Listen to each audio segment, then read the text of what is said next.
herself into an imaginary tape recorder and will appear to be facing someone, perhaps a reporter off stage. She may be in a South Side diner where her actual interview took place. This sets the mood for the oral history foundation of the play, which will alternate throughout the dialogue. The first dialogue is a voiced-over tape of the interview, and then shifts into spoken dialogue.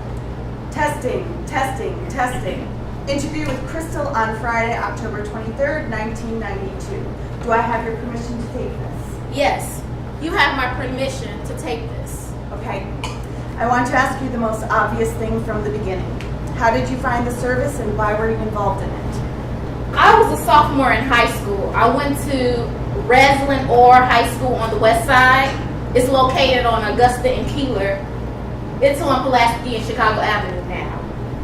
One of my high school chums came to me and told me that she was pregnant. And she said she had to get an abortion. It wasn't like thinking that maybe she'll put it up for adoption or what have you. She said she had to get an abortion. And I was a virgin, so I was just supporting. So I said, okay, I will support her. What happened was she did all the contacting. I don't know how she found the organization, but she came to school one day and said, I found someone to give me an abortion, and I have an appointment set up. So I think we even took public transportation to this house, and we went to this apartment, and there was a couple, a white couple. I believe it was on the south side.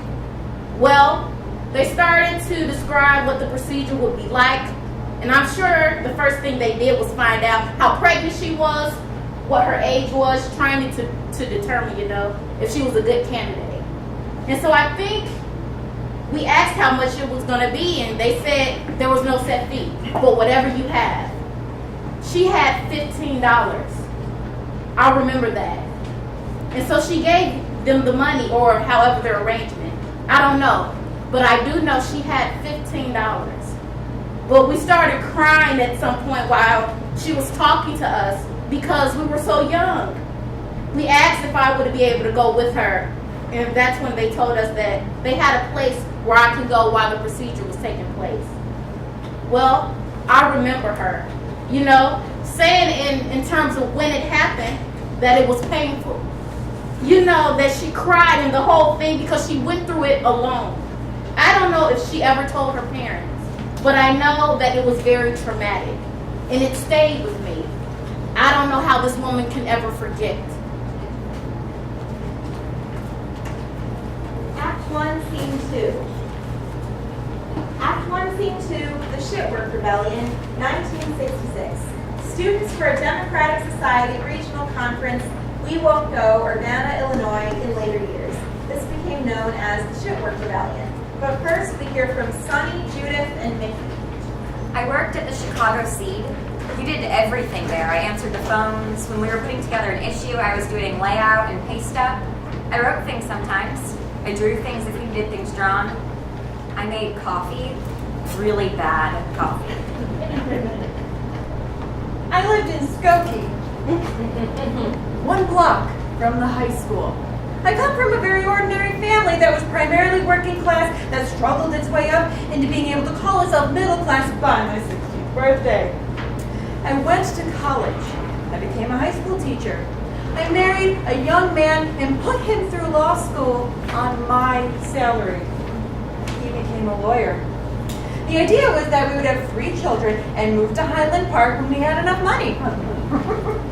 I got my instance of injustice from just being black in this society. And I got my sense of politics from my dad. He was very involved in his union, and he worked at the steel mills at a time when blacks had the more undesirable jobs. And so he was always, he was always in both the union space and management space about that, and gained a great deal of respect from black and white steel workers alike. He worked in the wire mill at Republic Steel for 35 years. All the political movements then were really male-dominated. At the Seed, I was the only woman there. They treated me like a babe, like a little fox. I was 17, and they were always making lewd comments all the time, asking me to have sex with them constantly. This is where feminism came from, really. That started it, just because the men treated us like shit. I was not always a political person. I'd never taken part in anything that was particularly like woman-centered. Didn't know much about the women's movement at all, except that it was in Time magazine. And then Girl Scouts. I was a very active member of the Girl Scout movement. It's there that I learned I had my first feminist learnings, teachings, or whatever, because I remember that there was a saying: a Girl Scout is a friend to all and a sister to every other Girl Scout. And for some reason, that really resonated. I was being educated. My consciousness was rising. I was learning to think in the way that my students were. And so I began to change the way that I was a teacher.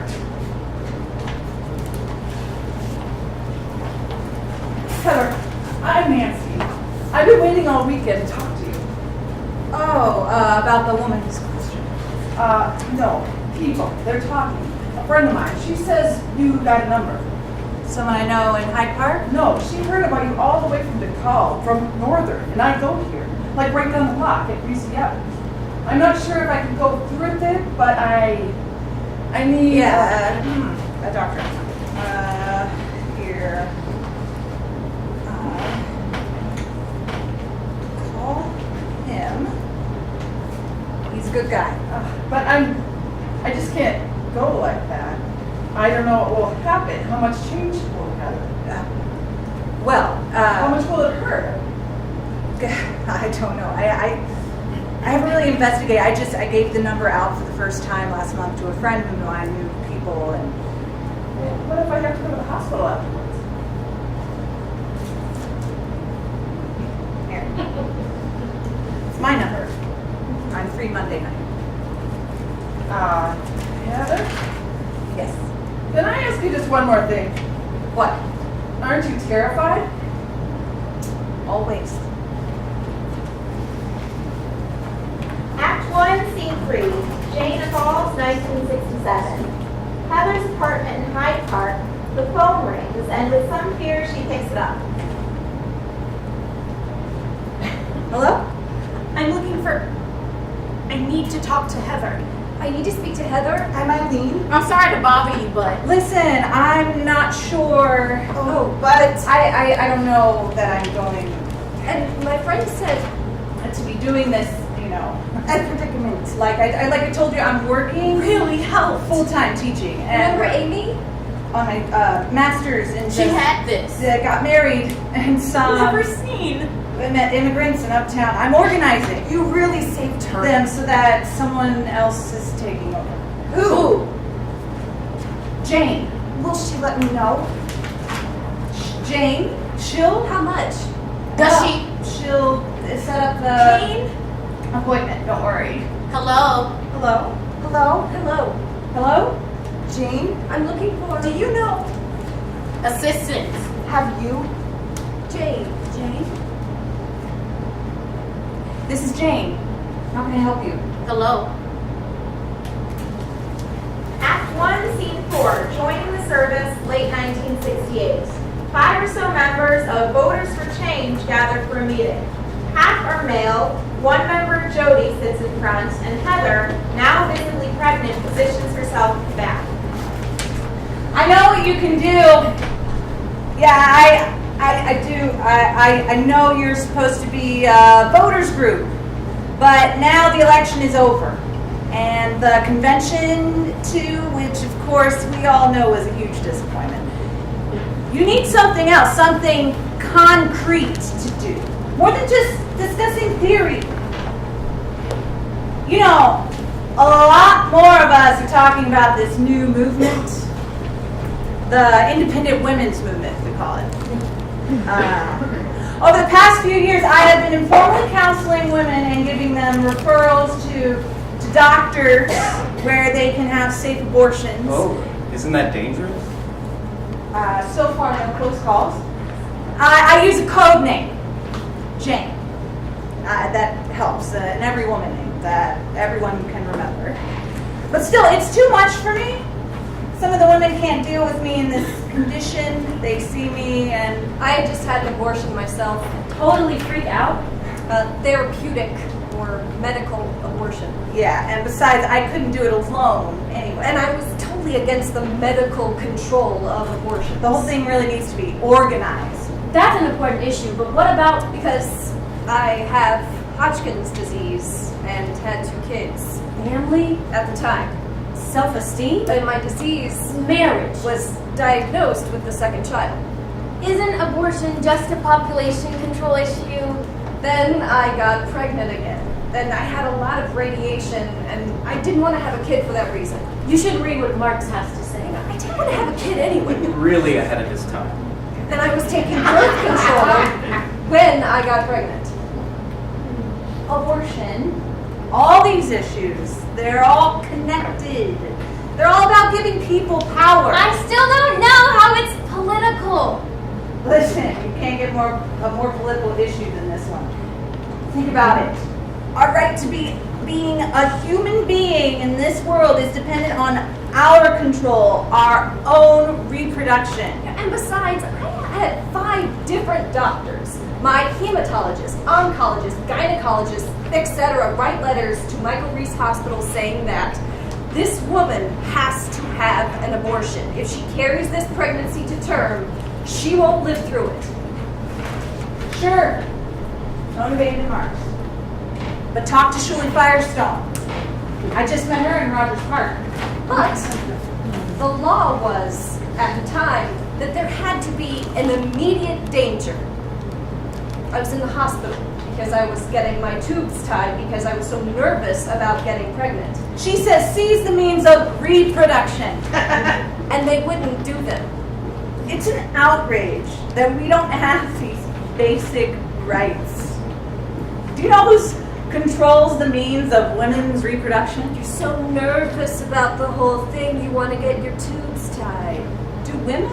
And you keep having these fantasies about being pregnant. No, men do. All right, let's tie your tubes.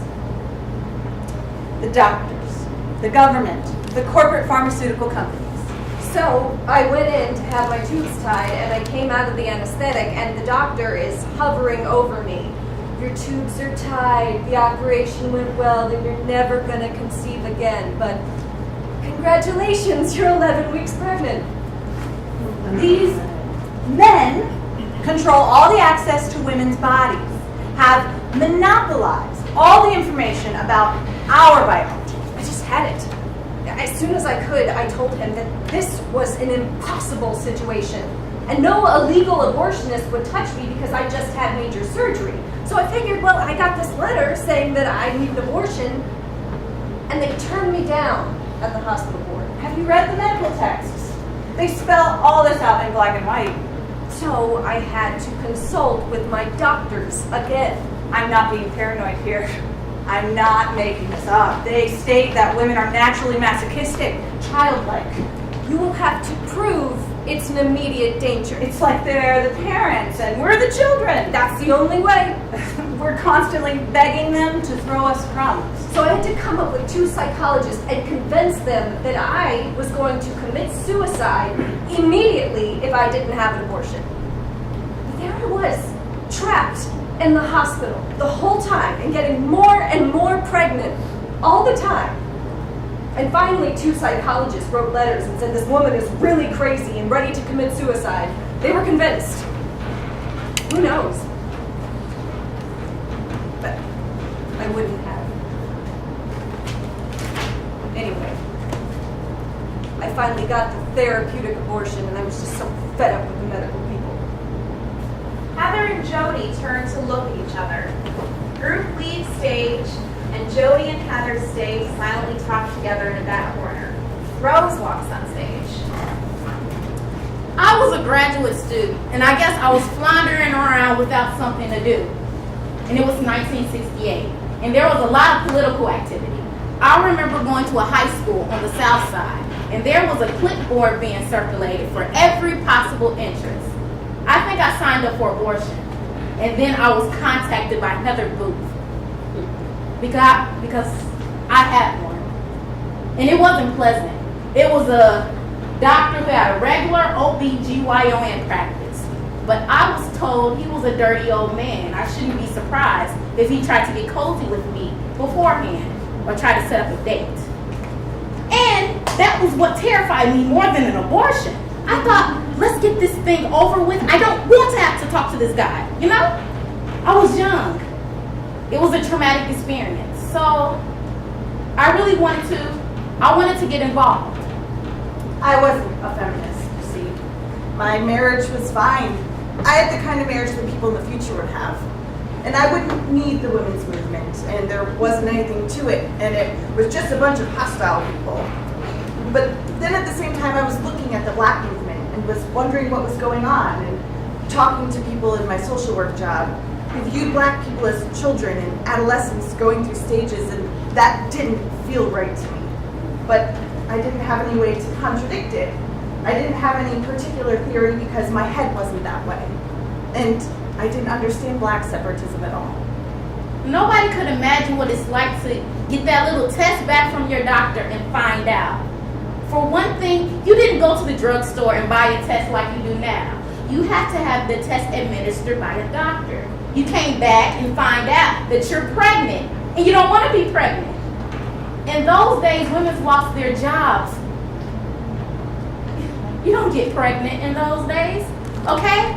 In your whole life, as you set it up, your whole life shuts down in front of you. Then I heard women talking about their experiences and what the women's movement was all about and their views of it. And all of a sudden, the whole thing fell into place. I understood what was happening in the black movement. I could see why people were interested in the women's movement, and everything just fell right there. And I knew that's what I wanted to do, that this was something I cared about. It affected my life absolutely.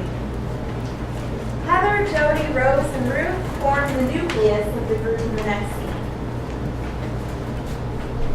Act 1, Scene 5. The First Jane Business, 1968. About 7 women, including Ruth, Rose, Jody, Heather, and others, are seated for a meeting. Late 1950s model Scandinavian couches with bright vinyl coverings were actually used then for meetings. The apartment is lived in and disheveled. A pile of laundry and some children's toys may clutter the room. Ruth is taking notes. I don't think we should do it. What choice do we have? We'll just have to put the number on the flyer, that's all. How else will they find us? Shouldn't we all be voting on this stuff? We will at the end. Just a second, I'm sorry. Johnny, I told you to just play nicely with your sisters for just a little while. No, no, no, no. Give it back. That's not what I said. No, no. I'm sorry. What were you saying? My kids do the same thing. Sometimes you just have to let them alone and hash it out themselves. Sometimes they just don't know. They're impatient for having to sit through Pete's meeting a day. Ruth, do you mind that you're the one taking notes? No problem, I assure you. So, whose number should we use?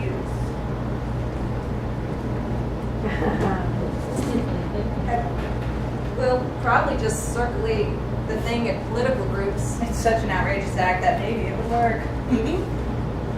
We need someone who is available a lot. Rose, could we talk you into... Rose's kids begin fighting again. So you'll just pass it out at just political groups? What did I tell you? I'm sorry. They're so good until you got here. They're used to having all my attention. Yeah, just political groups, that's all. Definitely just political groups. Okie dokie. Why the hell not? If you're sure you're comfortable with that. Heavens, what's more unpaid labor in my life? Hey, appreciate it. Who else has more unstructured time to subvert the system than you housewives? You mean besides you grad students? And all of us, the cheapest sources of labor in the country. Great. Should we add the name of the women's union? Of course, that way all the talk about the women's liberation isn't just talk. We're connecting it to the rest of the movement. Where else should we list it? Hey, how about the phone book? Sure. What about a billboard on Lakeshore Drive? Oh, golly, by the Torco sign at Wrigley Field. Put that down! Hey, Does anybody want something to eat? I have leftover pound cake. I'm sorry, I forgot. I'll have some. Later. That phone book thing is actually a good idea. I mean, we don't have to say what Jane is. We'll just list it under her name. Okay. What should her last name be? Jane Howe. If you want to know how to find us, call Jane. And then the ads, of course. Ads? Don't worry, just in real underground press, like the CD. Oh, ads. Pete, just take the kids into the kitchen and give them something to eat, please. Don't worry, it's not like we're even on site. No doctor would even allow it. We're just directing the women where they need to go. Flyers, phone numbers, addresses, printed ads. I think I'm in the wrong group. I should have joined my mom's lead and joined Hadassah. Much safer. Well, we just have to make sure to do our jobs well. They won't come looking for us unless something happens to someone. After all, we're making their lives easier. Fewer dead women's bodies in hotel rooms from those other not name brand abortion referral services. Yeah. And just think of all that paperwork we're saving up. Well, what will happen to us if something happens to even one woman? Come on, no one would ever suspect us. Yeah, really? A bunch of Hyde Park housewives running an abortion cartel between Tupperware parties and carpool? Don't worry about it. Even if we do get caught, we can set up a knitting collective at Dwight, knowing Heather, she'll also make the best of it. Yeah, set up one of her protests. Protest? Don't be so unambitious. I'd go for organizing a union. I know how to deal with the cops. The main thing is we gotta remember, just don't ever admit to doing nothing. Never. Now, Ruth, what have we got so far? From our first 1968 flyer. Abortion, a woman's decision, a woman's right. We are women whose ultimate goal is the liberation of women in society. One important way we are working toward that goal is by helping any woman who wants an abortion to get one as safely and cheaply as possible under existing conditions. Although abortions are illegal in Illinois, the state has not brought charges against any woman who has had an abortion. Only those who perform abortions have been prosecuted. Reverend walks on stage. Well, I had somebody call me, the university minister from Bloomington, Indiana University. He said, "You live in a big, bad, windy city. You must have contacts." I said I really didn't have any contacts in Chicago, but I called up somebody in the dean of students' office at the university. They gave me the number to call Jane. And I talked to whomever Jane was on that day. They made arrangements for someone to get in touch with them. I knew they were university-connected women in the community, and I was in Hyde Park, and I needed some help for a couple. And so I got it for them. I'm sure I was uneasy until the thing was all over and the couple were back, but everything went well and never had a hitch. So bit by bit, your confidence grew. You just did what was necessary. That's all. I don't know how many people who referred to Jane in that period, but there were quite a few. I didn't always feel that way about abortion rights, but certainly by 1964 I did. I think that up to then, abortion was something that was hushed up, and nobody really spoke openly about it. But by 1965, when I became dean of Rockefeller Chapel, I was involved in sponsoring a conference at the university, an international conference on abortion. Before I even went out to Chicago in the 50s, I fought the birth control law in Massachusetts. So it wasn't a very big jump from one procedure to the next. In Massachusetts, you couldn't even purchase a condom. And when I couldn't purchase it, nobody else could purchase any birth control in Massachusetts. A lot of us got it wrong. Reverend leaves. A new meeting is about to take place. I don't know what we'll tell these callers. When Heather's doctor retires next month, I can't even imagine what will happen. Did that guy in the dress give us any leads? Reverend Parsons is a minister, not a priest. Believe you me, there's a big difference. Just ask my Lutheran grandparents. Hey, why are we just sending our women to his referral service? You can't get more respectable. Because most of the women who come to us couldn't even afford the fare to Mexico or England. Yeah, these clergy, this network, just politely and quietly usher them to where it's legal, keep their hands clean. And that's why it turns out for the women who aren't loaded, Spence needs us. And the problem is that even the guys who referred us to are kind of, well, underworld. So I think we just have two that we can barely live with. But the first one, Dr. C, only takes the short terms, cases of under 10 weeks. And since he works out of one place, he does not want anyone to know his whereabouts. To keep a secret, he has his driver pick up the woman in a public place and drive her in an indirect, zigzaggy way to the location. Just wear a blindfold. Plus, he charges a bundle. Dr. 2 is probably more practical. He works out of his West Side medical offices. The price, okay, market rate, $500 plus some freebies thrown in for poor women now and then. He does pay police protection because his name is on the door. But he's reported several times to have been drunk before patients and to have tried to barter for sexual favors. Okay, but one thing that I'm kind of nervous about is how do we know that these guys are even legit? What do you mean? I mean, what kind of credentials do they have? They're doctors. Gracious. We can't do any better than that. Women shuffle places with Jane Wonpon and Jane 4 present. Heather, now visibly pregnant, and Ruth are counting money. Well, the first one went off fine, but the second, the woman, the girl, ended up in the hospital with a lacerated cervix. Her black revolutionary parents, who were hassled by the police, were after our blood. I mean, thank God I knew Mickey, and she found a black civil rights worker to convince the parents not to talk. And thank God she's all right. I was worried sick all night. That's why we need to find more black women here. If only I knew how. I didn't know about that incident, Rose. How did you find out? Jody and Ruth called. They needed me to help talk to her. I mean, I knew she was around and she was the girl's counselor. Well, now we have no choice but to talk to the next guy, Dr. C. Jody and Heather leave to meet with Dr. C. Jody meets privately with Dr. C, wearing a blindfold as Heather listens in. 1,000 apiece, that's it.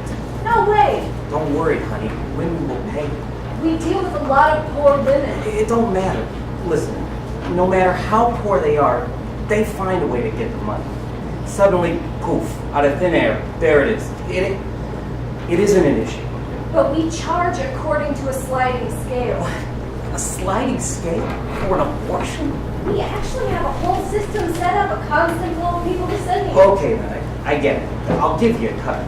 Well, then how about considering the cut in the base price? We need it much lower. A sliding scale? You want a sliding scale for this? Listen, if you want a discount, go to the Marshall Fields White Center. FYI, what the hell do you think this is? A charity? The fucking United Way? I have never heard. Why am I even? I don't negotiate. Ever. And don't even think about asking if you can come to the room with me. Don't worry, we know your rules. But when you're making the price, remember that we're saving you the hassle. You just keep in contact with me. I screen the women. I collect the money for you. I'm like your girl Friday. I already got my nurse and driver. But they don't send you all the sweet business your way. How about $500 each? No one negotiates with me. I don't have time for conversation. That's how we work. Well, what about how I work?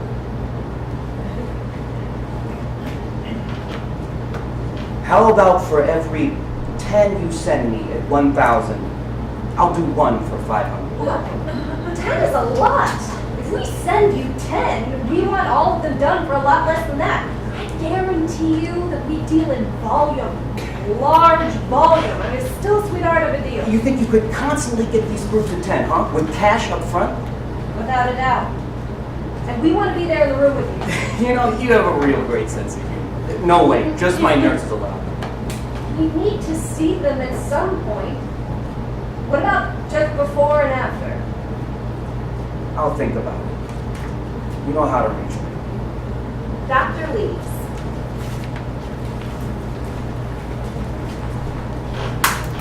I'm impressed. Things are looking up. And especially with all the new student radicals on board at the union last night. I told them use the help. Yeah, we could. The women's union affiliation is a big step for us, a great thing. Now, we have got the support of an organization. And as an added bonus, they know how to party. Naomi is helping start a rock band. Still, I really don't know how you can do this at a time like this. You know what I'm going to say. So what? You always do a zillion things at once. It's more, too.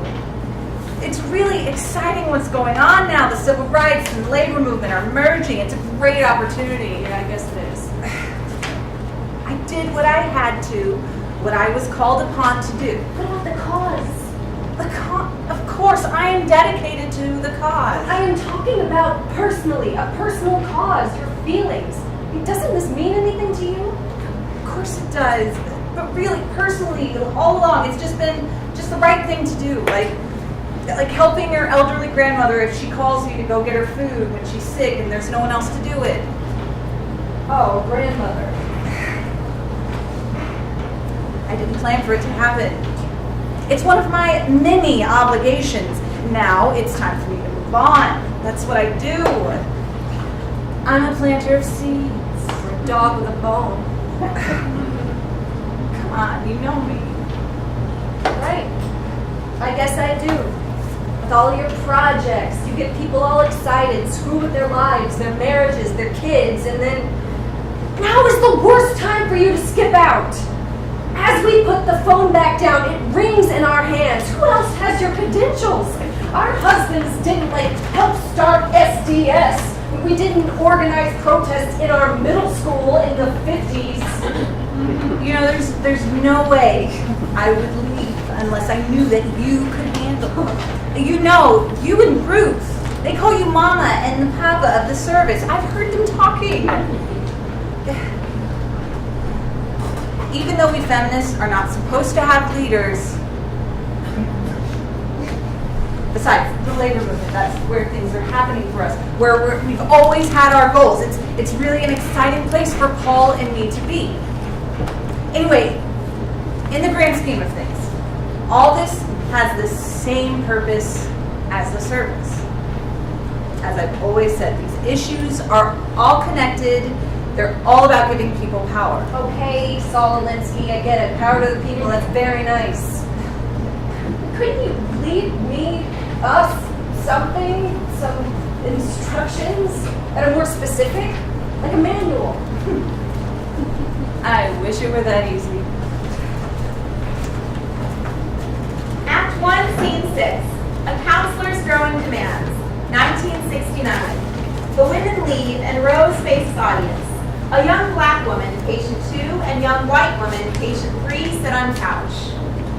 The women who came to us, all kinds, we asked them all the same questions. Black and white often had different responses. How does your boyfriend feel about this? I'll never know. He'd never let me do it. Will anyone be coming? Race? Neither will my family. Will anyone be coming with you? No. Nobody. Rose approaches patient 3, the white woman. Your boyfriend. So how does he feel about it? He volunteered to drive me without me asking. Sounds like a supportive guy. Well, it's easier than actually marrying me.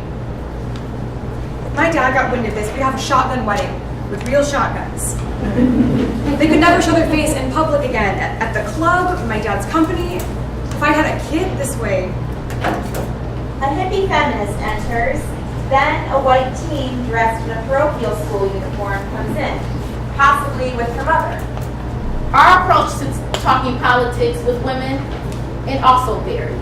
To the hippie. Here, a new pamphlet from Boston, Our Bodies, Ourselves. It's a fabulous critique about how the white supremacists, capitalists, patriarchy, and the medical establishment comprises to keep women ignorant and ashamed about their bodies. To the girl.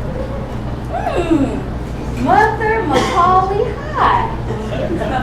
A sophomore. She didn't know it could happen the first time. Here, Our Bodies, Ourselves, a nifty chapter on sex education. And then we had to be on guard for all kinds of emergencies at any time. No, No, Johnny, give her back her doll. No, that's not what I said. Okay. But remember, I have to take Lisa to the dentist in a few minutes. And don't bring back any more wax paper. Lordy, every time you go to the store, you bring back a box of wax paper. I'll be back by 5 and then dinner will be ready. There's someone. Please let me in. I'm here to see Jade. Hold on. Who is it? I'm here to see Jade. I talked to her on the phone. I know this is where her number is. Let me in. No. I have to get it. John, take your little sister to the bedroom. Just come home now. She hangs up phone and runs off stage, then backs up slowly to re-enter stage. Before her is a tough-looking policewoman in her 30s, who slowly follows. She looks determined to get something and is very serious. She stares at Rose for a few seconds. I was right. What? You know what I'm talking about. I don't understand. I've heard about you and You what? I know what you're doing here and I need some help. I have nowhere else to go. They shake hands and leaves together as Reverend walks to front of stage and does monologue and spotlight on her. After all, the Chicago police knew what was going on. I had Chicago policemen bring their daughters in, for heaven's sakes. Yes, they visited me right here in Rockefeller Chapel. If you don't want to give me this information because I'm a police officer, I certainly would understand. But I want to be upfront as to who I am, and I want you to have the chance to talk to my daughter. The Illinois clergy handled about 10,000 referrals over a 5-year period. And we also had the protection of the culture generally then. Nobody really wanted to tangle with the clergy over their counseling situations or their decisions, given the whole history of the Roman Catholic confession. Even though we weren't Roman Catholics, we were all Protestants and Jews, there was that tradition that what you said to a clergy person, short of a confession of murder, was confidential. And therefore, we felt we had some obligations, since we had some protections, to go ahead and do what needed to be done. Act 1, Scene 7, Sunny's experience.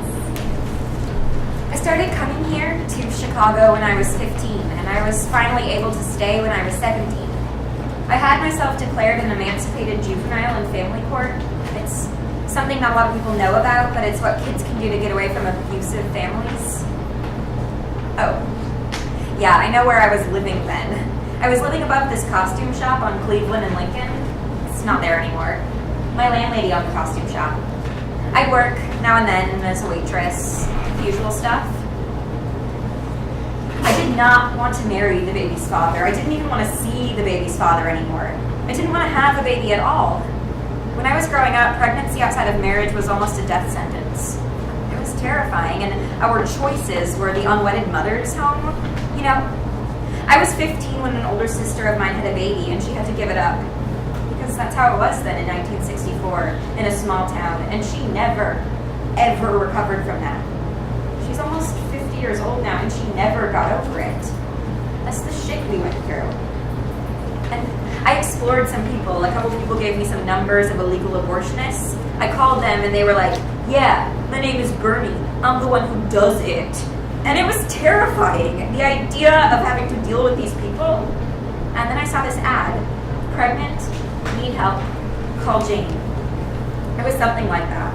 It was an alternative newspaper, and it just looked interesting. I don't know why. I didn't know anything about it, and so I called. And she invited me over to her house to meet with her, and I went to her house, and I was immediately comfortable with her. She had a daughter that was about 4 or 5, and the house was really homey. And there was laundry folded on the couch. It was an apartment in the Old Town area, and she turned out to be the next door neighbor of my sister, which really helped a lot. It was easier for me to trust her. She was this hippie housewife. She wanted to know real basic stuff, how far along I was, if I had seen a doctor, if I considered having a baby, took a medical history. I only met with her once. I didn't know if I should have met with her more or not, but I was so far along at that point that they just wanted to get me right in there. I was about 4.5 months pregnant. That's what they told me, but Actually, when I went to have the abortion, the doctor said that I was further along. I was in my 5th month. I was in a real weird situation. I was really isolated. Yeah, I lived alone, spent a lot of time alone. That's what you do when you're an artist. You work in a studio by yourself. I was a painter. Dr. C begins to set up an abortion operation on the other side of the stage. I was freaking out. I was trying to find a way to take care of it, and I was also trying to put some money together. I didn't have any. Yeah, I mean, it was kind of scary because she told me it was going to hurt. She was real clear about that I might be scared and that things could go wrong, but that they would take care of it. She said if there were any complications, they would take me to an emergency room. They would take care of me. They wouldn't just abandon me, so they told me to go to a certain address at a certain time, and I met there. It was an unfamiliar neighborhood. I remember I met there with a bunch of other women and new counselors that I hadn't met before. And they took us into a van to another building, and we couldn't see out of the van. We were brought in the back so that we wouldn't see the address of where we were, and that's where the abortions were done. I think there were 2 doctors, or that's what they told us they were, in 2 different bedrooms. When it was my turn, we were watching the women when they came out of the bedrooms, and they were pretty woozy, and we were real scared. And I heard people crying sometimes, and I tried not to listen. So a woman came and took me into the room and explained to me again that I would have to be blindfolded to protect the identity of the doctor. Dr. C, or nurse, retrieves a blindfolded patient and she lies down in the bed. And so she blindfolded me, and she sat next to me and held my hand throughout the whole thing. And the doctor came in and he examined me, and he got pissed off because I was further along than I was supposed to be, and he started to dilate me, and then he did the abortion, which was incredibly painful because I didn't have any anesthetic at all. Nothing. Dr. C begins the procedure. And the doctor was a jerk. He was making remarks about me crying and what a big baby I was, and he was an asshole, and I told him off at one point. Are you done yet? Are you done? And I just wanted to kick him, but I didn't do it. Not yet.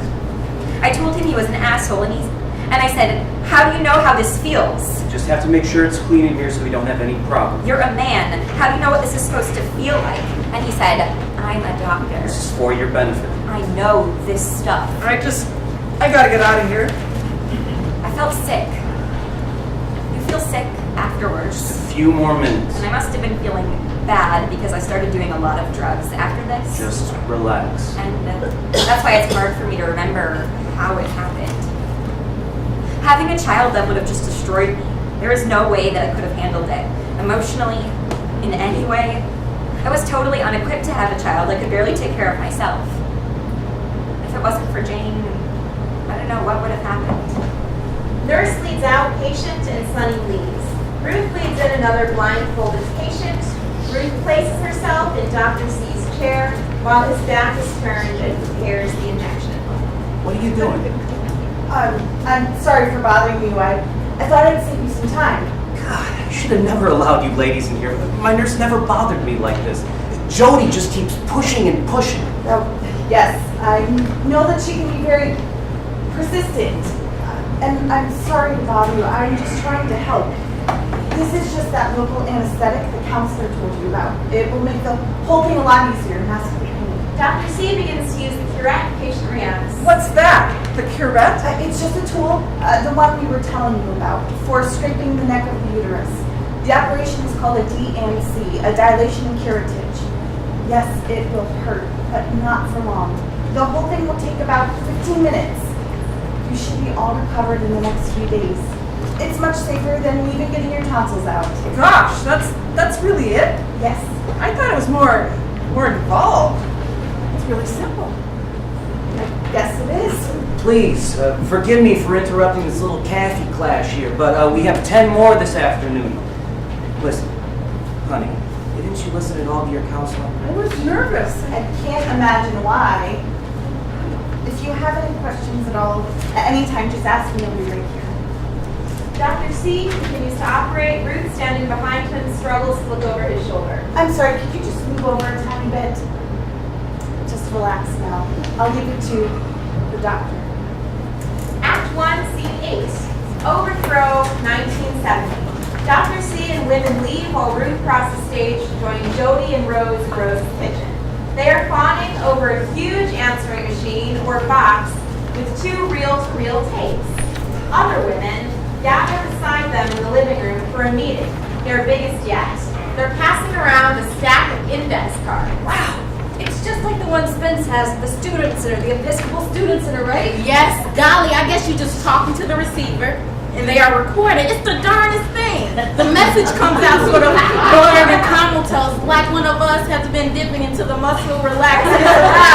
But most of the time you can't make it out. I never seen such advanced technology. It's like science fiction, neato. Whoa, this one is too much. 4 months along and with BD. And she's a minor. And she doesn't know English.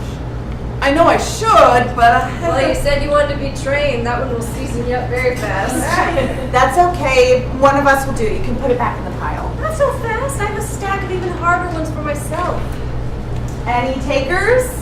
Come on, help out a new one. A lot of us are new. Everything here is supposed to be equal, remember? Okay, if I have to, I'll do it. And I've been meaning to ask, who is this M? That's code for Dr. M. Doctor Who? Yeah, if that's what you say. What is it? How could you not tell us? Tell us what? You were supposed to tell us. We agreed? Yeah, we agreed. Who told you? Why didn't you tell us? I don't get it. Well, we're telling you now. Now you know. Let's move on. We have a lot of business to get done. Then you admit it. They're not real doctors. What? We haven't known for long. How long? Tell us. We just found out for sure. What? Just? I heard that you and your little cabinet suspected it, confirmed it, and I know that you met on your own apart from us, the group. But it didn't seem like a big priority issue to bring up with you. While we're dealing with so many other things, the results have been good. Whatever these men are, what makes the difference? What's the difference? We have a right to.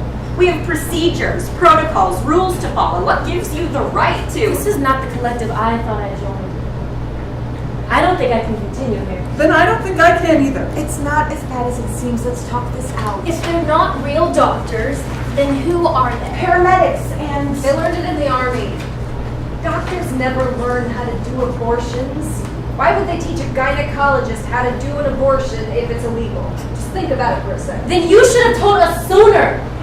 This is outrageous. I thought we were supposed to be sisters. How could we ever backstab each other and care about ego and control, especially with a project like this? We're supposed to operate with complete honesty and openness without power-laden no-capitalist hierarchies. Aren't women above this? Are we better than them? Well, someone's got to be the last to know. What? What about the safety of these women who trust us so much? I don't care about these stupid power trips. I'm just a worker bee here. But what about them? We're feeding these women misinformation, lies, and propaganda about their risks, their medical risks. No, we're not. Our safety record is clean as a whistle, as good as, or even better than the MD. I just know that I feel betrayed. When I came in here, they told us that they were real doctors. I believed them. What would have changed if you would have known? You would have still done it. Believe me. I guess. But they're not doctors. A doctor does an abortion. A paramedic does one. They're all illegal. So what makes the difference? Goodness gracious, these poor women are scared silly enough. Why make it worse than tell them? Yeah, they're not real doctors. They're not real doctors. You know, this changes everything. Now there's nothing we can't do. No one to turn away. What? Rose is right. What difference does it make as long as the person who knows what the hell they're doing? They could be anyone. A doctor, a paramedic, Or even a housewife. The possibilities are endless. Act 1, Scene 9, Gaining More Knowledge, 1970. Scene takes place in apartment operating room. Dr. C and Jody are standing to the side of the blindfolded patient. Judith stands on her left, holding her hand. Unlike last operating scene, the tension here is stronger because of the higher volume of cases. Rose enters room. Listen, we need to move to get these all done. Okay, we have been prepped. We'll prep the next woman in the next bedroom. She's all ready for you. You dilated her? You know how? Sure. Rose leaves, and Dr. Z picks up forceps and curettes. How does she know how to do that? Hey, it's for your business, but we're learning as much as we can to help you out. Ease the workload. Yeah, what else they do? You should be glad that we can do about everything. Except for, of course, the real high-level stuff, the surgery, the D&Cs, the real abortions. Oh, really? Don't worry about it. We're still not cutting into your bread and butter. We still need you for the D&Cs. As you can see, there's no shortage of those. You probably already made enough this weekend to pay off your nice Downers Grove split level. Yeah, but the second trimesters, how are you possibly... Didn't you find that West Side group of doctors to do that? You don't get out much, huh? Haven't you seen the papers? They were busted 2 months ago for mafia ties. So, since the long terms don't involve any surgery, that much risk, we're able to do them ourselves. How do you induce labor? That paste, it works great. I read about it in a textbook, made some calls. We had to order it all the way from Sweden. All the way from Sweden, huh? And afterwards? Some midwives trained us. Now, after we induce labor, the women don't have to go to the ER anymore 2 days later. We just go over to their house and deliver for them. Well, congratulations. Now you're midwives. Of a sort. Something else to put on the old resume. Please just get out of the way, Jody. This, you can only watch. God, we've been working for... It's probably been 10 hours straight by now. 30, 40 in 1 weekend is just too much. Listen, like I said, we're doing all we can to help you. The pressure is rough on all of us, and we haven't had a rap session in weeks. We're all just on automatic gear, just trying to push them through. Well, something else has got to give. Speaking of the mafia, I haven't even told you how some nice West Side Sicilian gentlemen with designer suits are starting to get me trouble. And I could find better fees without these sliding scales elsewhere. All right, we understand that. We have to get this one done already. Just get out of the way. I can help, but you need to at least explain more what you're doing. You're the expert. I don't have time for this. You're the most aggressive woman I've ever met. Listen, we won't get anything done if we just stand around here dishing out compliments. Come on, I'll help you. You're tired, and I'm just getting my third wind. He hands curette to Jody, who stares at it with doubt. Here. Scrape around and see if it's clean. Jody leans over, motions with curette as if she is scraping. Harder. Harder. Hold it this way. Pull it towards you. You can't be afraid to use your muscles. You can't be so afraid to cause pain that you can't do the job right. I know you can do it. Okay. Good. Okay. Dr. C takes over procedure, and Jody pushes her way back to observe woman. Act 1, Scene 10. At last Jane Ultimate Control, 1970. Jane 1, Jane 2, and Jane 4 are on stage with patients. The other Jane women are also on stage on the other side. We set aside one day of the week, I think it was Thursday, when we would induce the miscarriages. And then we had this apartment set up where women would go into labor and would go to this little apartment. And I was inducing miscarriages. Didn't like the paste. It would be breaking the water bag, you know, which would cause a miscarriage, which would have to be followed up by a D&C days later. Meanwhile, all that time, the women were just paralyzed with fear. And one day, I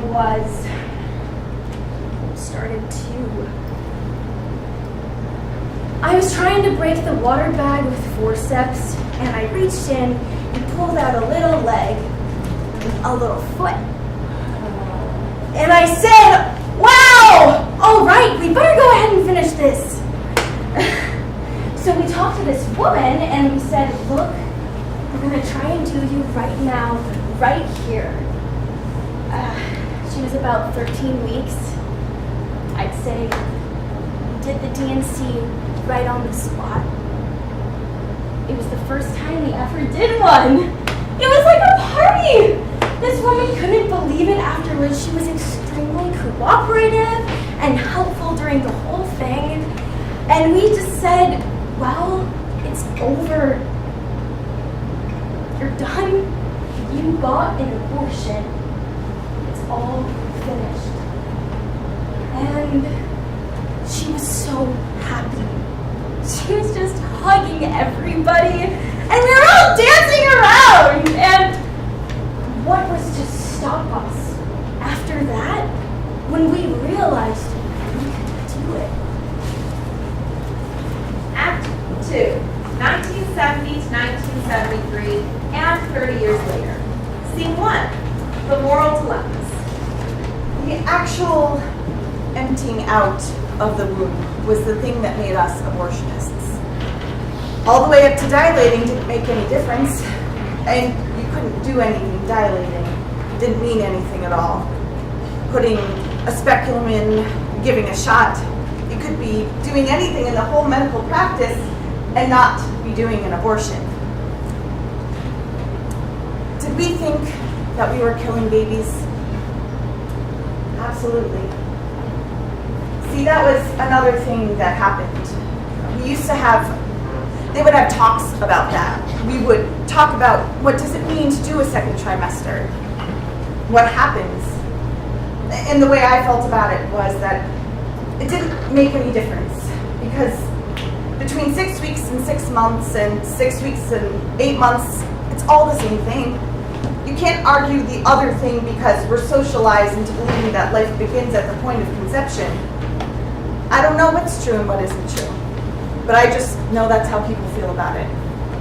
You see a pregnant woman walking down the street and you think, baby.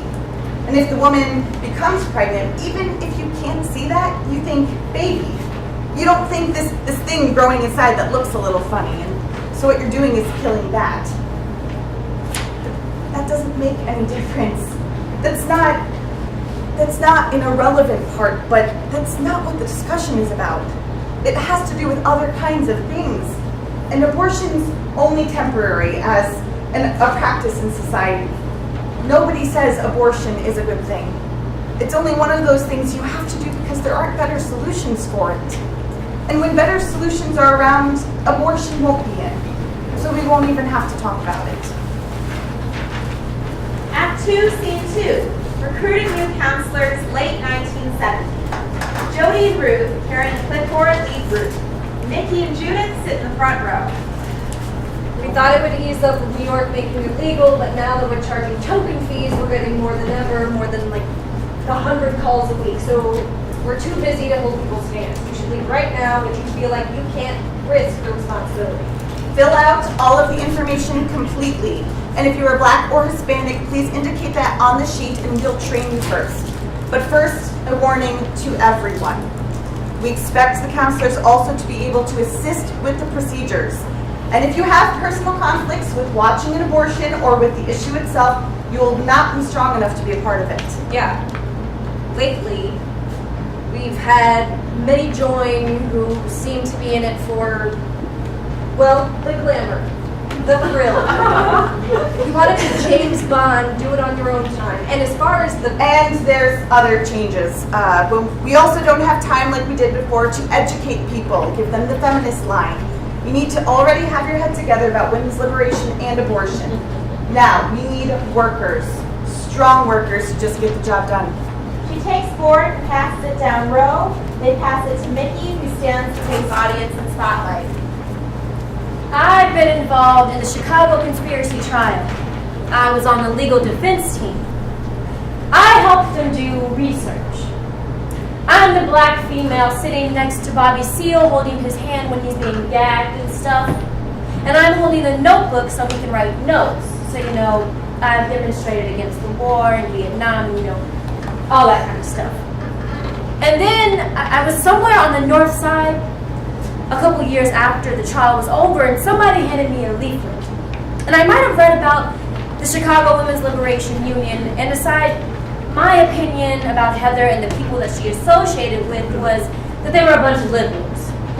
Even though they thought of themselves as radicals or revolutionaries, I didn't think highly of them at the time. So I didn't associate with them.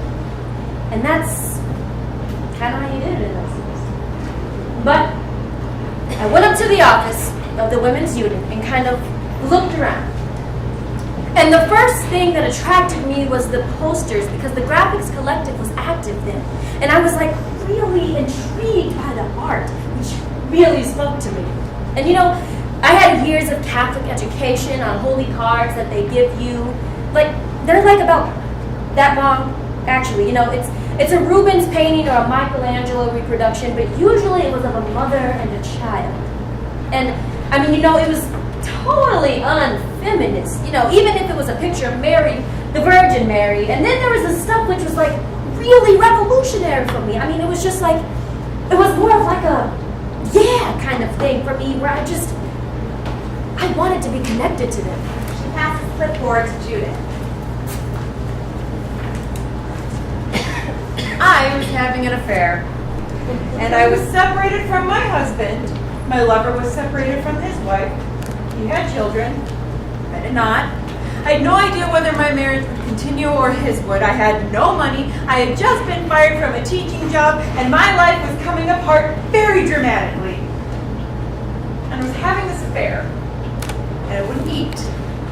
And I thought, ugh, I'm pregnant. So I called a friend who was a medical student. I thought, well, you know, medical students, they probably do it. Well, I didn't know anything in those days, and of course, he called me back and said, everyone here says, call this number and ask for Jane. So I called the number, and the woman called me back, and we talked for this very long time. I can't remember the specifics, but it was very political conversation, you know. She asked me a lot of stuff about my life, and I was in the mood to tell her because I was changing in every possible way and trying to figure out a whole lot of stuff about myself and the world. My introduction to Jane was more clandestine. One of my roommates had had an abortion that did not go well.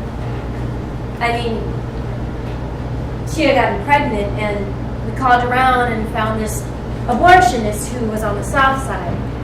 And it was, we had to go into this basement.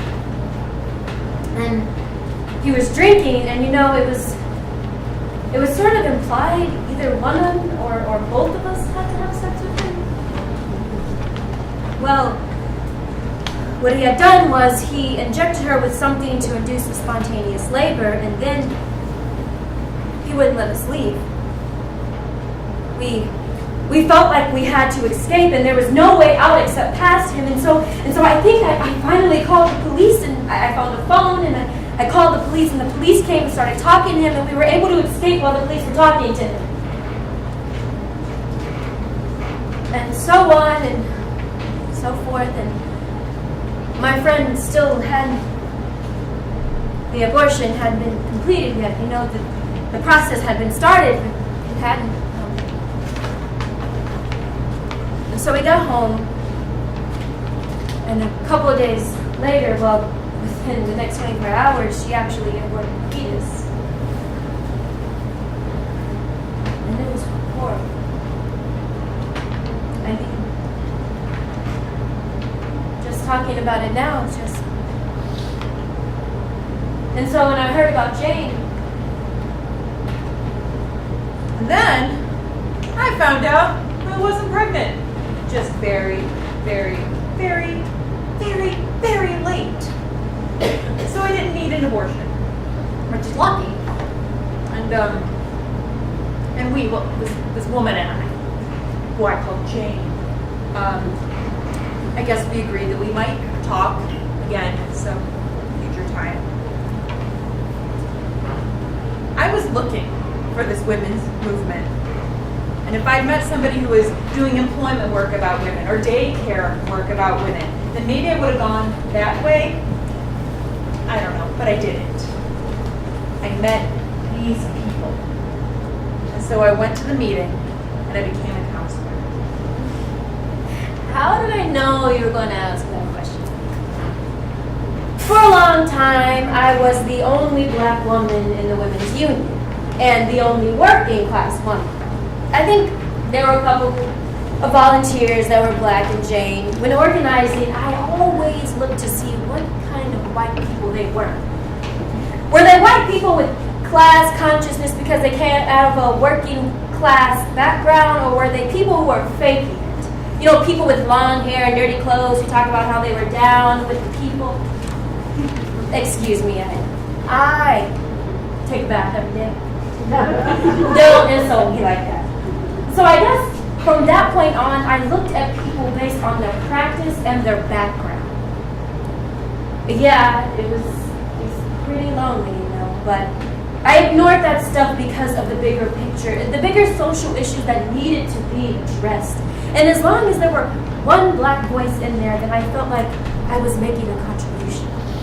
I mean, I'm sure when I opened the door for people who were coming in, and several of them were Black, they were like, okay, good, I'm all right. I've had this all white thing. But on the other hand, people were so desperate for abortions.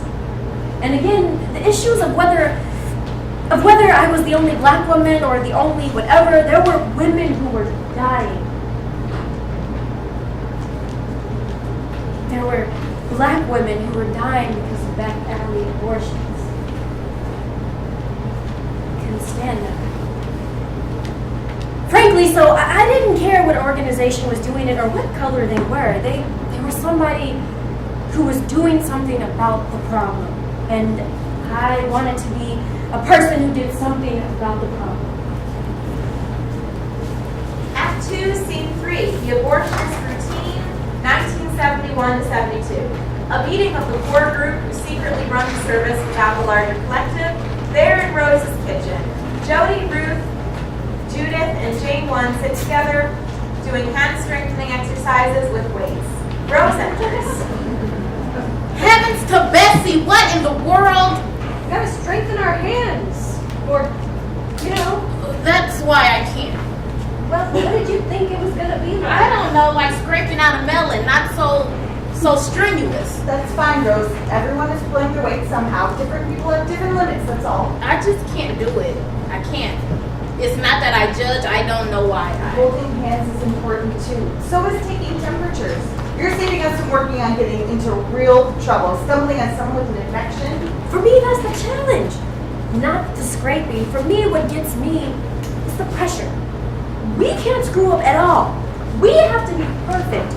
What doctor is expected to be absolutely perfect? Yeah, if a doc makes a mistake, then everybody understands. Sure, they think it's unfortunate, but hell, everyone just shrugs and says, it happened. But with us, I can't think about it.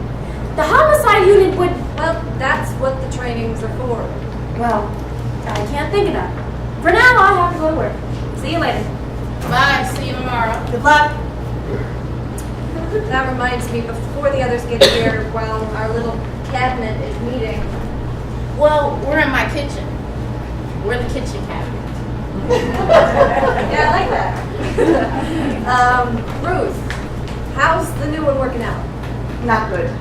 Shelly, and she was so gun-ho on to help. We have to remove her immediately. She's too nervous. A wreck. Okay, fine. But I guess you know the drill now, what to tell her. But if she still finds out when we're having the meeting. Don't worry, she won't. She'll get the message. What about Judy? How's she taking the pressure? Like an old pro. She's training tomorrow.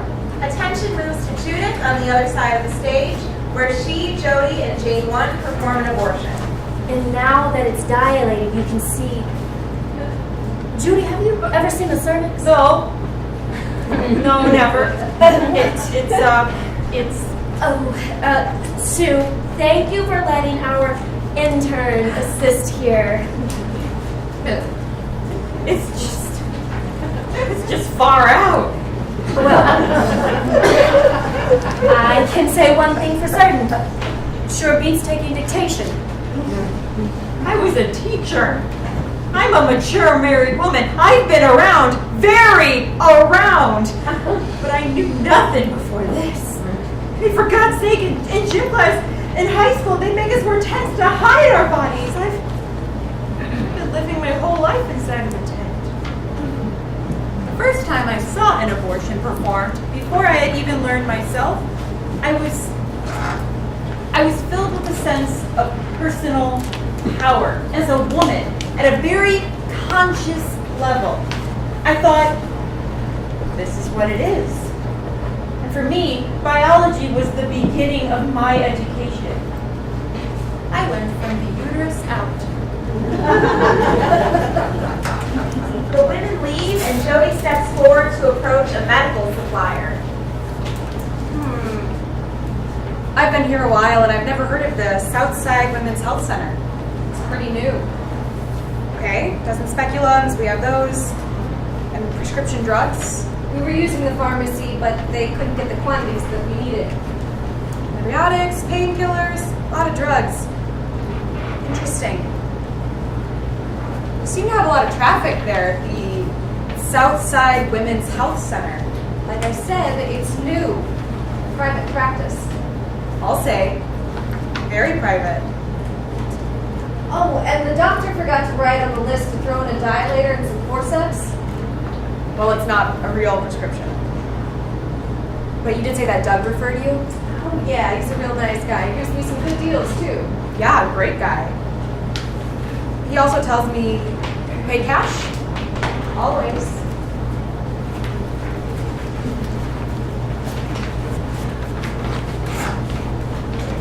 Act 2, Scene 4, the police. An investigator questions Reverend behind a table. Impressive. You've got friends in high places. John Dancy, NBC News, Lois Willie, the Chicago Daily News. Yes, don't forget those nice young fellows from the UFC, from the law school. They told me my rights. They know these things. Reverend, listen.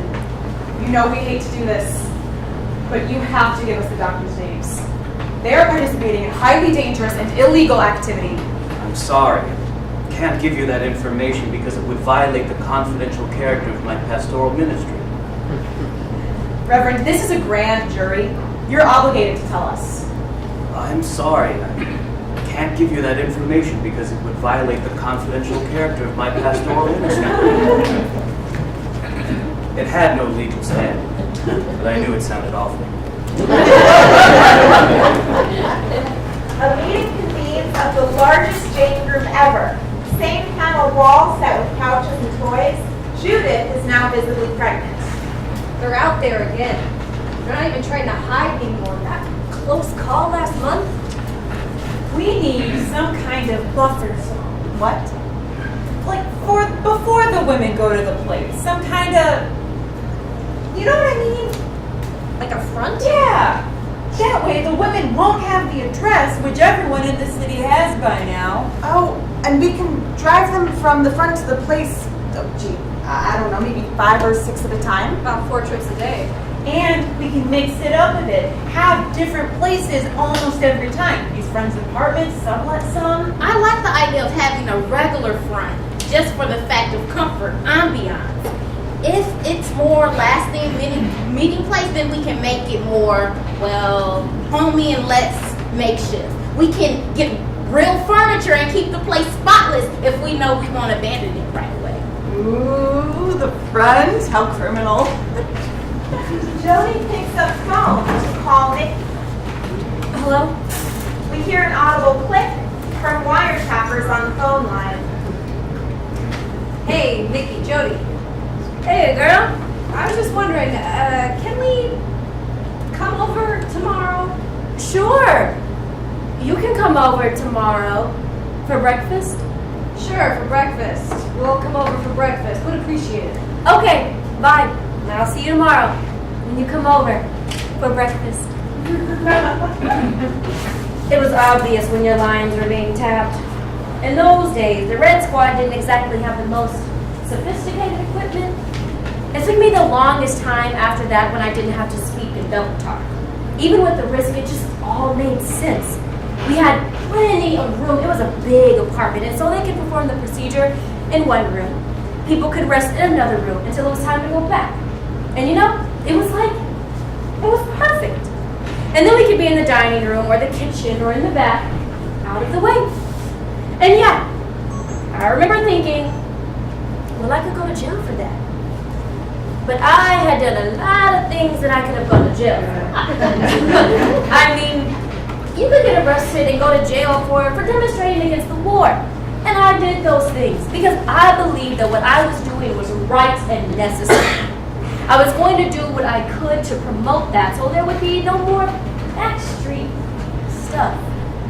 And there was a part of me that was interested. I mean, I wanted to be in on that action. And to make sure my actions and beliefs were aligned, because it's pretty safe just to be a front house. It's another thing altogether to actually have abortions taking place in your apartment. And I know every time we had it in there, and it was only like twice a month, every other week that it was in our house, that I could, that any day the bell could ring and it was the cops busting us. But when they called, I never said no. I never said no. See, you have to understand, people were getting killed. You didn't trust anybody or anything. You knew people who had been in the Black Panther Party who had been killed. You knew people in the SDS or any number of other organizations that had just been offed or killed or just disappeared. I remember Chuck Canavan was on his way home from the conspiracy trial one time and he crashed his car. He fell asleep in his Volkswagen on the wheel and he just died. Life was just tragic most of the time. It was like, what do you have to lose? You didn't expect to live that long. I didn't expect to live past 33. Act 2, Scene 5, The Front and the Place, 1971. Most of the cast sets up the front, where women are counseled and checked in, and the place where the abortions are done. While the place is bare because it has to be easily abandoned, the front, Rose's apartment, is a homey setting. One person serves tea and cookies, Rose's husband approaches any men waiting and puts his arm around them to counsel them. A child or volunteer sits on the floor, putting together individual packets of pills from a large container. Someone else hands out piles of our bodies ourselves and takes temperatures.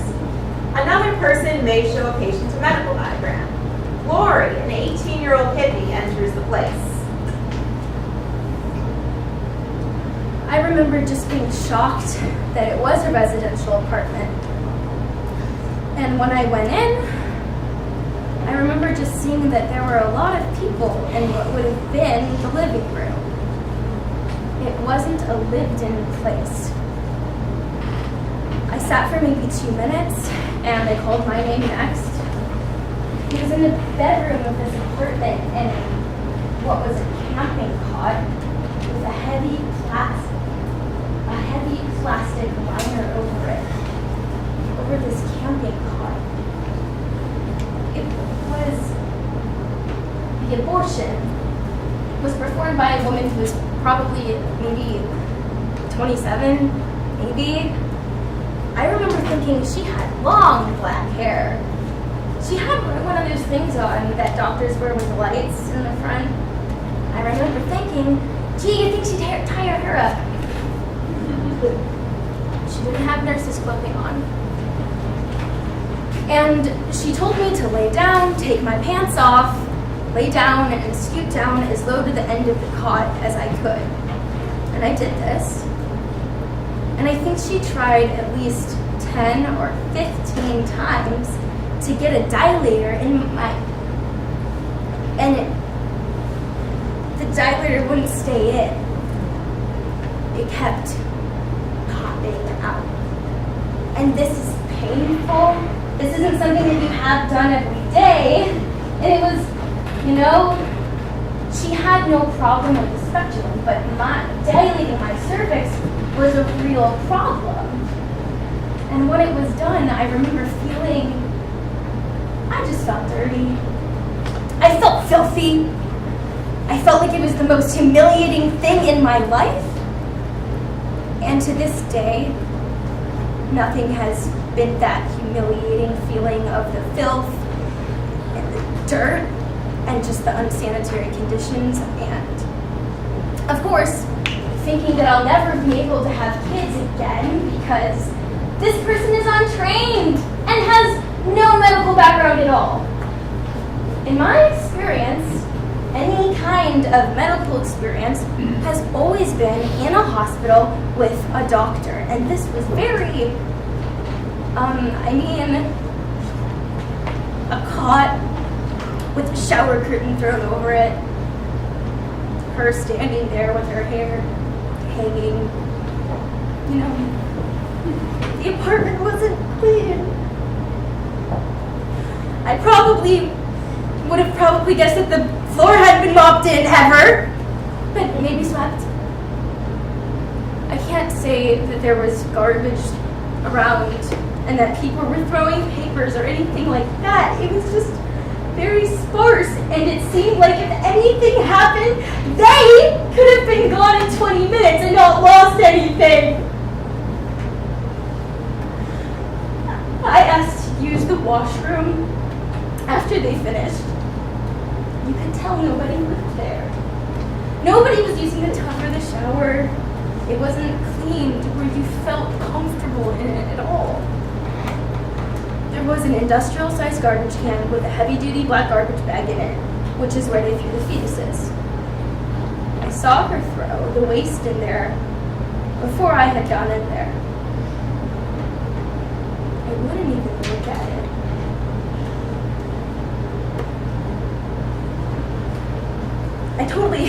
I just looked in the mirror at myself, and I was just as white as a sheet. I retched.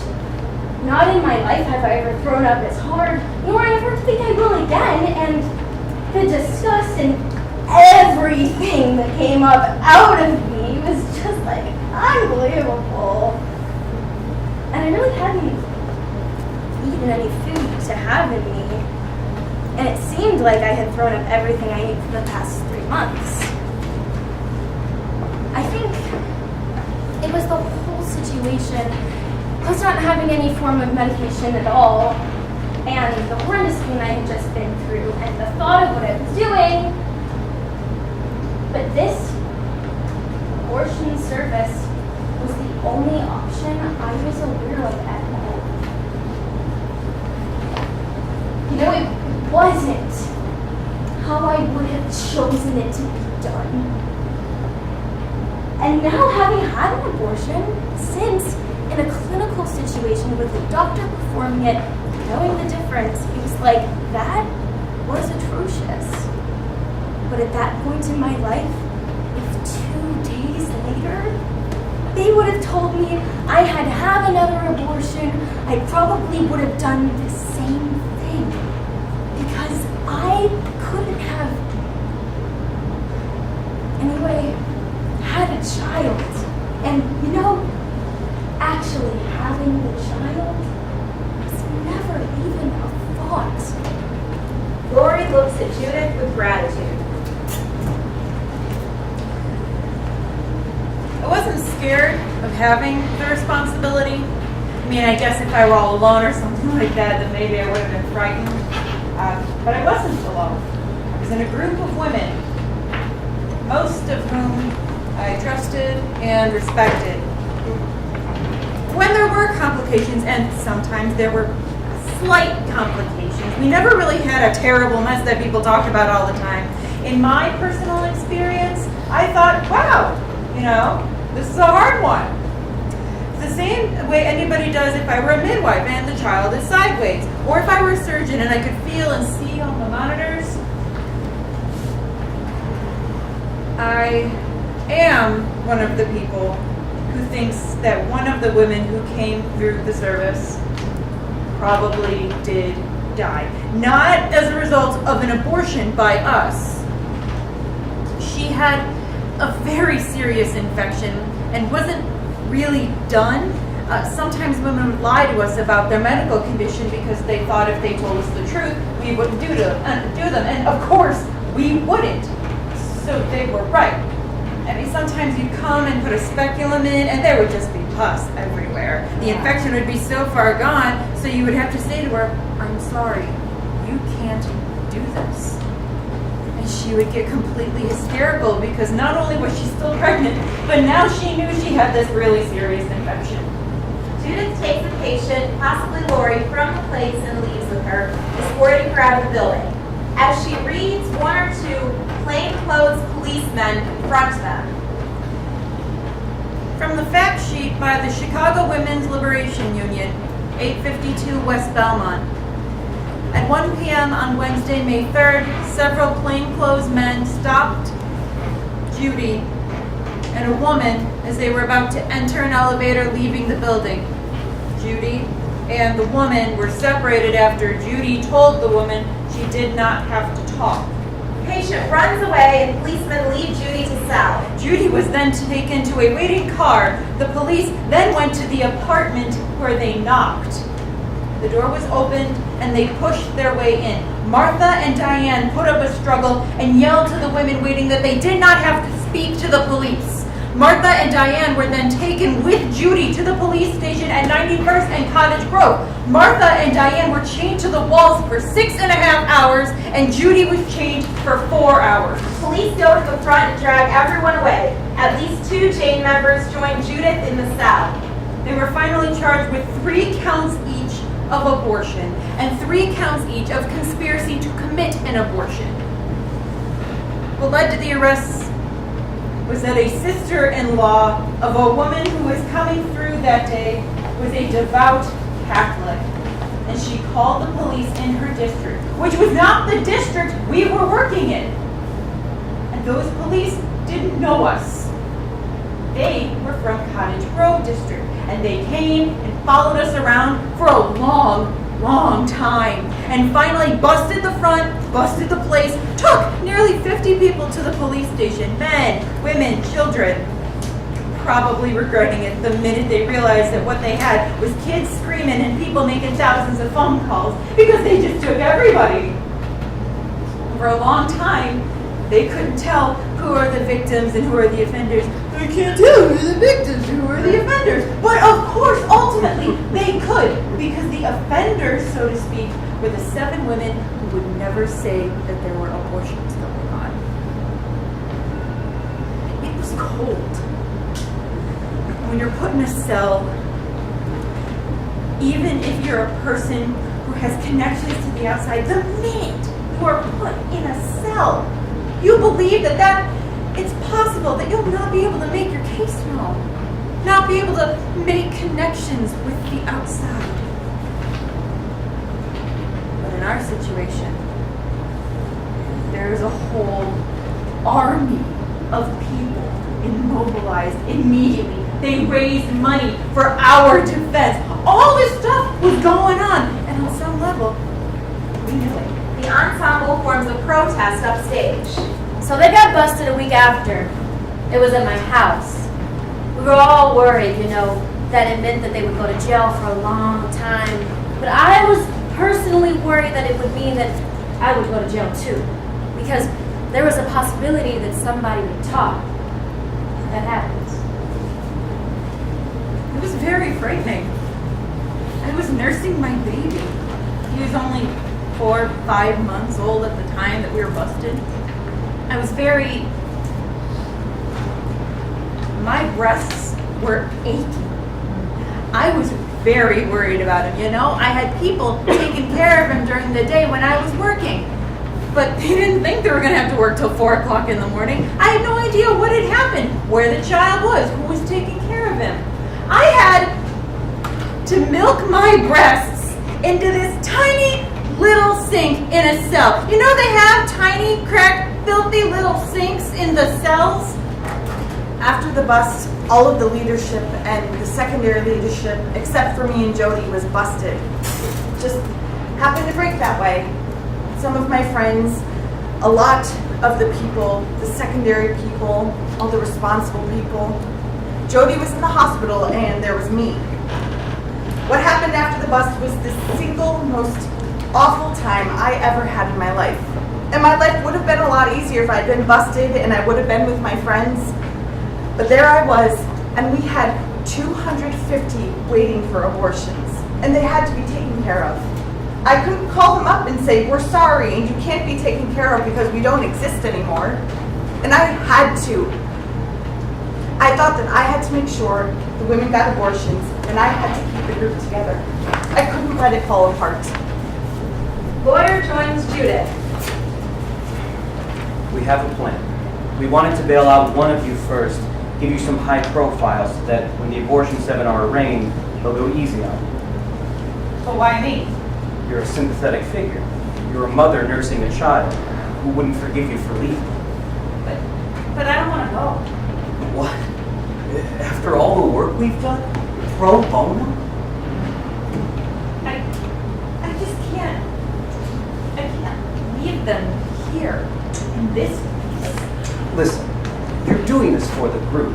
You can still hold true to your sisterly, egalitarian values and get sprung at the same time. Judy, I don't think you realize just how deeply in trouble you and your little PTA group are now. I mean, I'm talking about growing old in jail. And the cops don't even realize the scope of what you've done. I've been doing some numbers. It's staggering, just staggering. This must be the best kept secret ever in Chicago. No, you haven't done just 1 or 2 abortions here and there. No, you must have done thousands and thousands. Yeah. That's pretty staggering. And that reminds me, there's a little obscure religious sect here in Chicago that's especially peeping. The Catholics. You forget what town you're in? Catholic Town, USA, that's where. There's no shortage of them in politics here who want to put you away forever. Are you familiar with the Catholics? Oh, sure. They're our biggest customers. Okay. What about your son?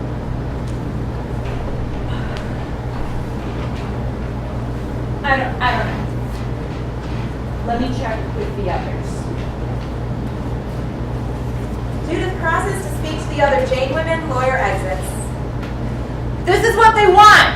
What do you think? Go ahead, Judith. They say Judith can leave. What do you think? Tell her to go. Tell her to go ahead. Let her go. You have no choice. Just get us out of here. So I went. Judith joins protesters upstage as Jody looks on from hospital room. Chicago Sun-Times, May 5th, 1972. Another page 1. 7 women were released on $2,500 bonds Thursday after being charged with performing abortions in the South Shore Drive apartment building. You're not going to keep us down anymore. Police said the abortions cost $100, and they described the women arrested as members of the Women's Liberation Group. Now that we know your game. According to police, the abortion clinic in the 11th floor 3-room apartment at 1751 South Shore Drive had a fully equipped operating room. We're rough, we're tough, and all together now. Police said that none of the women arrested were licensed physicians. And one by one, you're going to know our power. One of the women arrested, Judith Hildes, was at the center of the controversy. In 1970, when she was dismissed as a teacher from Niles East High for her teaching methods, she was criticized for lack of conformity to the school. Rules on attendance, curriculum, and grades. 4 of the remaining women arrested were described as students who have worked to establish child care centers in connection with the women's movement. The Chicago Women's Liberation Union rejoices at the fact that the charges against the abortion 7 have been dropped. This is dated for immediate release 11:30 a.m. Friday, March 9, 1973. And they had continued, you know, how they continue everything. And somewhere in the continuances, Roe v. Wade was decided. And the case was dropped. And the service just disappeared on some level, really. This is the first article in a 2-part series written by members of the Organization for Hyde Park Voices. On April 1st, 1973, 1 month after the U.S. Supreme Court declared the Illinois abortion statute unconstitutional, Jane, An underground abortion service of women's liberation, operating mainly in Hyde Park in its early years, officially closed. Ending a unique 4-year chapter in the women's movement that could not be told until now. A few weeks ago. Reaction set when Illinois Senate passed a bill that would restrict all abortions to licensed medical facilities. At the same time, licensed medical facilities and doctors are failing to respond to the demands for abortions. Cook County does about 18 per week, and a few hospitals do more, forcing women to black market abortions. If anything, the law and the medical system should encourage the opening of clinics and the training of female paramedics to meet the crying needs of women in our society. They were very interesting, very exciting times. I love the life I'm living. I love the life I lived. There were horrible times. People just went into their own world, and the 70s became the I generation. I mean, the I period. Many of us had thought the revolution was right around the corner. Instead, what happened was that people started getting killed and paying huge costs with their lives. Folks couldn't take it and turned inward and dropped out of the movement. Started taking drugs. Started earning money, trying to take care of families, or just trying to get themselves together. You went from a sense of community to a sense of, where did everybody go? Where did everybody go? You asked me this thing about fear. Now, in these times, there's a whole lot to be afraid of that we never had to be afraid of. These people, the right to life people, they're crazy. They will hurt your children. And for a long time after things started to get real ugly, I wouldn't talk to anybody. I mean, as it is, I don't talk to a lot of people. I only talk to certain people about this. And for a long time when my child, who's going to be 21 this month, when he was really small, I wouldn't talk to anybody because of the crazies on the rise. I thought, these people will hurt my baby. That is how frightening they are to me. If women want to do now what the abortion counseling service of the Chicago Women's Liberation Union did, they're going to have to learn more from the Underground Railroad than from us. Because their lives will be in danger. Their homes will be in danger. And the women that they help, the women that they work with, will be severely endangered emotionally and physically. I mean, we never had to think about stuff like this. I mean, we knew that there were people that didn't like it and who wanted abortion to be illegal, but we never dreamed of the terror that these people perpetrate. I mean, they're terrorists. That's what they do. It's a whole other world.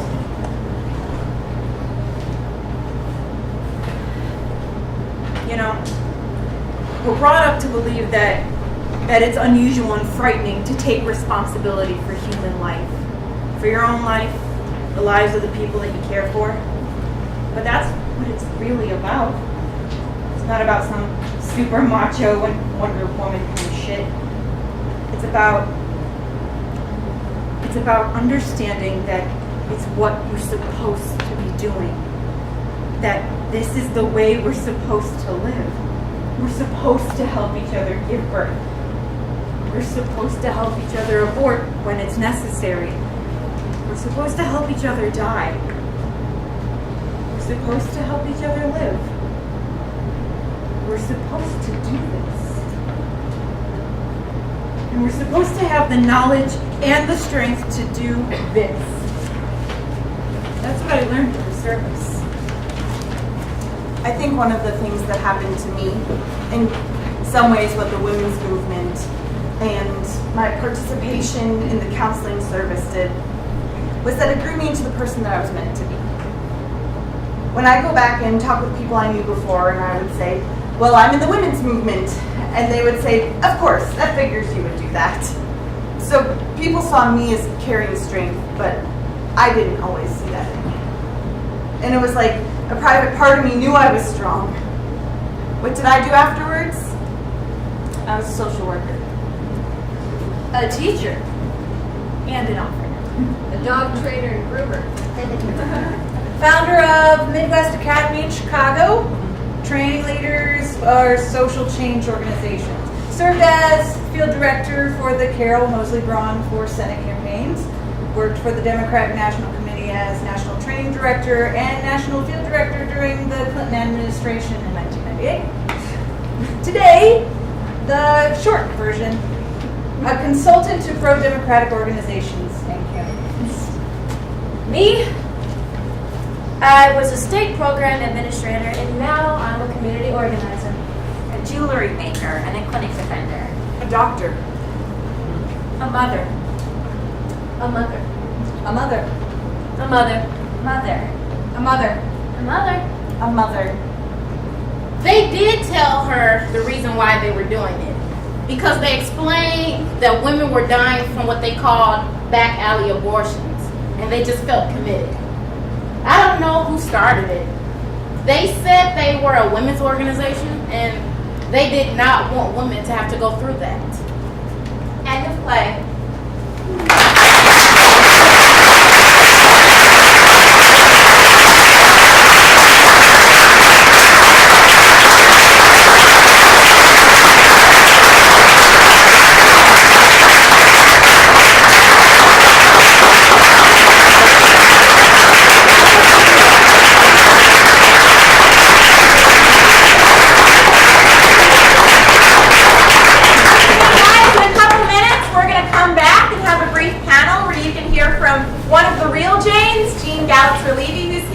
As well as Alicia Swizz from Shout Your Abortion 773 and representatives from the Chicago Women's Area History Center. So please stick around and let's reconvene in 2 minutes.